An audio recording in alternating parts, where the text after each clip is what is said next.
السلام علیکم ورحمۃ اللہ وبرکاتہ۔ جی ویورز، کیسے ہیں؟ اللہ تعالیٰ آپ سب کو اپنی حفظ و امان میں رکھے اور اللہ تعالیٰ ہم سب کو ایمان اور صحت کی بہترین حالت میں رکھے۔ تو چلیے رکوع نمبر 5 کی طرف بڑھتے ہیں، سورہ انعام کے۔ بسم اللہ الرحمن الرحیم۔ وَلَقَدْ اور بے شک ارسلنا ہم نے رسول بھیجے الی امم امتوں کی طرف، قوموں کی طرف، من قبل کا آپ سے پہلے، اے حبیب صلی اللہ علیہ وآلہ وسلم، بے شک ہم نے آپ سے پہلے بھی بہت سی امتوں کی طرف رسول بھیجے۔ فَأَخَذْنَاهُمْ بس ہم نے ان کو پکڑا، ان قوموں کو، بالبأساء تنگ دستی کے باعث، والضراء اور تکلیف، تنگ دستی اور تکلیف کے ذریعے ہم نے ان کو پکڑا، ہم نے ان کی پکڑ کی، لعلہم شاید کہ وہ یتضرعون گڑ گڑائیں، یعنی اللہ کے حضور حاضر ہو جائیں۔ یہ اللہ تعالیٰ نے ایک بہت بڑا راز بتا دیا کسی بھی انسان کی تکلیف کا اور تنگ دستی کا، کہ اللہ تعالیٰ کی طرف سے ایک پکڑ ہوتی ہے، ایک وارننگ ہوتی ہے کہ انسان تو اللہ کی طرف آ جا اور اس کے حضور گڑ گڑا کے اپنی غلطیوں کی، اپنی کوتاہیوں کی۔ بے شک ہر انسان خطا کا پتلا ہے، غلطی ہر انسان سے ہو جاتی ہے، تو کیوں نہ وہ اللہ کے حضور گڑ گڑا دے اور اللہ تعالیٰ اس کو معاف فرما دے۔ تو ان امتوں کے ساتھ بھی یہی ہوا کہ اللہ تعالیٰ نے ان کو اس لیے تکلیف دی، اس لیے تنگی دی کہ وہ اللہ کے حضور گڑ گڑائیں۔ فلولا پس کیوں نہیں، اذ جب ہم ان کے پاس آئے، بأسنا ہمارے عذاب، پس وہ وقت آ گیا جب ہمارا عذاب ان کے پاس آ گیا، تو کیوں نہ وہ تضرعوا گڑ گڑائے، پھر بھی وہ اللہ کے حضور نہیں گڑ گڑائے، عاجزی اور زاری نہیں کی، ولیکن اور لیکن، قست سخت ہو گئی، قلوبہم ان کے دل۔ وجہ بھی اللہ تعالیٰ نے بیان فرما دی کہ کیوں اللہ کے حضور انسان نہیں گڑ گڑاتا، قومیں کیوں اللہ کے حضور عز و نیاز اختیار نہیں کرتی تھیں۔ وہ وجہ یہ تھی کہ ان کے دل سخت ہو جاتے تھے۔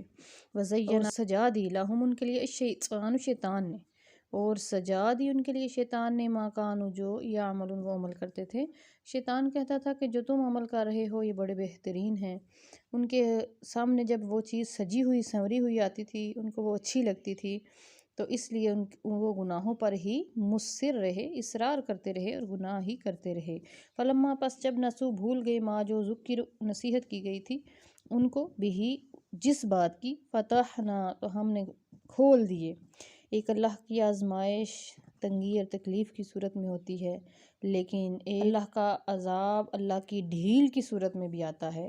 اب اس دوسرے عذاب کی طرف اللہ تعالیٰ نے اشارہ فرمایا کہ ایک تو دل سخت ہو گئے، گریہ وزاری نہ کی، شیطان نے ان کے عمل ان کو آراستہ کر کے دکھا دیے، اور دوسرا یہ کہ جب ذکر کو بھلا دیا تو اللہ تعالیٰ نے تنگی تکلیف نہیں دی۔ اللہ تعالیٰ فرما رہا ہے ہم نے کھول دیے، علیہم ان پر، ابواب دروازے، کلی شیء ہر چیز کے، حتیٰ یہاں تک کہ اذا جب فارغ ہوئے وہ خوش ہو گئے، بڑے خوش تھے فراوانی پر، ہر چیز کی فراوانی، لذت، راحت، خوب مدہوش ہو گئے، بما جو تو ان کو دیا گیا اس پر۔ اخذناہم پھر ہم نے ان کو پکڑا، باغتۃ اچانک، پھر ہم نے وقت نہیں دیا ان کو، پہلے تو تنگی تکلیف دے کر وقت دیا، لیکن جب وہ بھول گئے اور انہوں نے یہ فیصلہ کر لیا، ان کے دل سخت ہو گئے، انہوں نے یہ سوچ لیا کہ اللہ کے ذکر کی طرف نہیں دنیا کی طرف جانا ہے، تو پھر اللہ تعالیٰ نے ان کو ڈھیل دی۔ یہ ان کا آخری ایک عذاب تھا، اور ڈھیل کے بعد کیا ہوا کہ اچانک عذاب آ گیا، فَإِذَا پس تب ہم وہ مبلسون بجھ کر رہ گئے، مایوس ہو گئے۔ تب تو کوئی موقع بھی نہیں ملا ان کو، نہ گریہ وزاری کا نہ کچھ بھی، کیونکہ وہ لذتوں میں اتنے مدہوش ہو گئے تھے کہ اب ان کے اوپر صرف عذاب ہی آ سکتا تھا۔ فَقُطِعَ تو کیا ہوا، پس کاٹ دی گئی، دابر جڑ، القوم الذین ظلموا ان ظالم لوگوں کے۔ اللہ تعالیٰ نے ان کو ظالم کہا کہ اللہ کا ذکر بلا کر انہوں نے اپنی جانوں پر ظلم کیا، اللہ کو شریک ٹھہرا کر اپنی جانوں پر ظلم کیا۔ والحمدللہ رب العالمین اور تمام تعریفیں اللہ ہی کے لیے ہیں جو تمام جہانوں کا پالنے والا ہے، پروردگار ہے۔ یہ آیت جو ہے سورۃ الانعام کی برقہ نمبر 45، ہر لا علاج مرض کے لیے بھی بڑی مجرب ہے۔ اس کا وظیفہ لا تعداد کیا جائے، بے شمار کیا جائے۔ فَقُطِعَ دَابِرُ الْقَوْمِ الَّذِينَ ظَلَمُوا، اتنے الفاظ بھی اب پڑھ سکتے ہیں اور پوری آیت بھی ورد کر سکتے ہیں۔ لا تعداد وضو میں پڑھی جائے، ٹھیک ہے، لیکن پاک حالت میں پڑھتے رہیں، اور اس سے آپ کسی بھی لا علاج مرض کا علاج جو ہے وہ ممکن ہے۔ اللہ تعالیٰ جڑ سے کاٹ دیتے ہیں اس بیماری کو جس کا کوئی علاج بھی کسی کی نظر میں نہ رہے اور وہ لا علاج مرض قرار دے دے ڈاکٹر، تو اس کا بھی اس آیت مبارکہ سے آپ علاج کر سکتے ہیں۔ اور اللہ تعالیٰ کی آیات شفا کے لیے بھی ہیں، لیکن ان کو سمجھنا بہت ضروری ہے۔ قل آپ فرما دیجئے ارائیتم تمہاری کیا رائے ہے، تم یہ تو بتاؤ، ان اگر آخذ اللہ تعالیٰ پکڑ لے جائے سمعکم تمہاری سماعت و ابصارکم اور تمہاری بصارت یعنی آنکھیں، و ختم اور مہر لگا دے علی قلوبکم تمہارے دلوں پر، من الہ کون ہے معبود غیر اللہ اللہ کے سوا، یأتیکم جو تمہیں لا دے بھی اس سب کو، جو نعمتیں اللہ تعالیٰ نے تم سے لے لی ہیں، دلوں پر مہر لگا دی ہے، آنکھیں کان لے تو کوئی ہے ایسا جو اللہ کے سوا تمہارے پاس ان چیزوں کو نعمتوں کو دوبارہ لے آئے؟ نہیں۔ انظر دیکھ لو پھر، کیف کیسے نصرف سے ہم بیان کرتے ہیں، الآیاتی نشانیاں، ثم پھر ہم وہ یصدفون روگردانی کیے جاتے ہیں۔ یعنی کہ اللہ کی یہ آیت، یہ بات کہنا، یہ اس کی نشانی ہے، یہ اس کی آیت ہے، یہ اس کی بات ہے جو کھول کر اس نے بیان کر دی، پھر بھی یہ لوگ روگرداں ہی رہے، اعراض ہی برتتے رہے۔ کل آپ فرما دیجیے ارائیتم کیا تمہاری رائے ہے۔ پھر ایک اور آیت میں یہی رائے پوچھنے کا مقصد یہ ہے کہ سوچ بچار کرے انسان، کیا تمہاری رائے ہے، ان اگر آتاکم تمہیں آ جائے عذاب اللہ اللہ کا عذاب، بغتتاً اچانک، او جہرتاً یا کھلم کھلا یا اچانک عذاب آ پڑے، حل کیا یہلا کو ہلاک کیا جائیں گے، الا القوم الظالمون مگر صرف ظالم ہی لوگ۔ جو پیغمبر ہیں ان کو یا ان کے جو پیروکار ہیں ان کو تو ہمیشہ عذاب سے بچا لیا جاتا تھا، کیونکہ پیغمبر اپنی ڈیوٹی دیتے رہے، ان کے پیروکار ان کی بات مانتے رہے، لیکن عذاب تو ان لوگوں کے لیے ہی تھا جو ظالم ہیں۔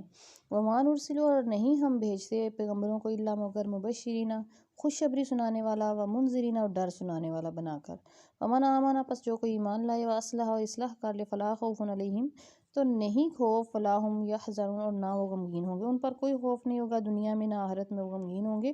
والذین کذبوا اصل بات ان کے جنہوں جھٹلایا بآیاتنا ہماری آیتوں کو، یمسہم ان کو چھوئے گا العذاب عذاب بما کانوا یفسقون اس وجہ سے جو وہ نافرمانی کیا کرتے تھے ان کو عذاب آ چھوئے گا۔ قل آپ فرما دیجئے لا اقول میں دعویٰ نہیں کرتا، بے شک اللہ تعالیٰ نے ان کو خزانے دیے، بے شک اللہ تعالیٰ نے ان کو علم غیب دیا، بے شک اللہ تعالیٰ نے ان کو بہت اختیار دیے، تقسیم کا سارا اختیار ہی ان کو دیا، کیونکہ حدیث اس کی تائید کرتی ہیں۔ آپ فرما دیجئے لا اقول میں دعویٰ نہیں کرتا لکم تمہارے لیے، ان دی کہ میرے پاس ہیں خزائن اللہ اللہ کے خزانے، اللہ نے بے شک دیے ہیں، وہ ان خزانوں کی تقسیم ہی حضور کے ہاتھ سے کروا رہا ہے۔ ولا عالم الغیب اور نہ میں یہ کہتا ہوں کہ میں خود سے ہی علم غیب جانتا ہوں، ٹھیک ہے، اللہ کے خزانے خود سے تو میں دعویٰ نہیں کرتا کہ میرے پاس موجود ہے، اللہ نے دیے ہوئے ہیں، اللہ کا علم غیب بھی آپ کے پاس موجود ہے۔ والا اقول اور نہ میں کہتا ہوں لکم تمہیں انی بے شک میں مالکن کوئی فرشتہ ہوں کہ میں غلطی نہیں کر سکتا، تو یہ ساری چیزیں دعویٰ کے طور پر نہیں کر سکتے، کہہ سکتے، بے شک اللہ تعالیٰ نے ہر پیغمبر کو خطا سے پاک بنایا اور فرشتوں سے اعلیٰ بنایا۔ ان اتبع اگر میں پیروی کرتا ہوں الا مگر ما یوحی جو وحی کی جاتی ہے، اور یہ وحی ہی تو سب کچھ ہے، الیہ میری طرف، یعنی کہ آپ کا فرق دوسروں سے یہی تو فرق ہے کہ آپ کی طرف وحی کی جاتی ہے۔